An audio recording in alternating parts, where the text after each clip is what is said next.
There's little use in saving money for prenatal care if there are no health workers nearby to deliver it. And there is no digital substitute for a fair justice system or a skilled and dedicated teacher. But there is no question either that the spread of cell phones has launched a new era of possibility in the fights against poverty, disease, hunger, corruption, and political oppression. Recently in Syria, young people whose teachers were physically abusing them began to record that abuse on their cell phones. And then when they uploaded it to YouTube, the government had to pay attention. So hundreds of teachers were transferred out of classrooms.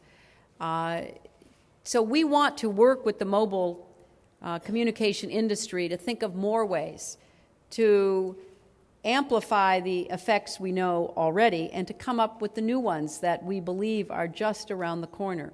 I personally believe that using cell phones and other technology can dramatically reduce corruption. I mean, if we can make it possible on your cell phone to apply for and get a business license without having to go through 5 hands, all of which are outstretched, that cuts the cost of doing business. But of course, to have a wide impact, the technology must be widely available. And for 300 million women in low and middle income countries, the technology is still out of reach. It's not simply because it's too expensive, because many of these women's husbands and their sons have cell phones, but it's because of an array of economic and social barriers, from a lack of literacy to a lack of income to the all too common belief that cell phones afford more freedom to women than they deserve. So we're called to close the mobile gender gap because of our commitment to fairness and because of our commitment to progress.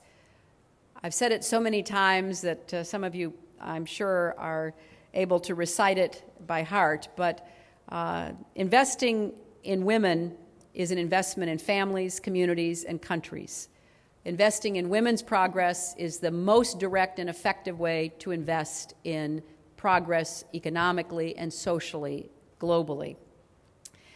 But beyond the personal applications, we know that there is much we can do if we change laws in countries, if we create the infrastructure that's needed, if we create the markets that are required, and we are hoping that you will help us do that.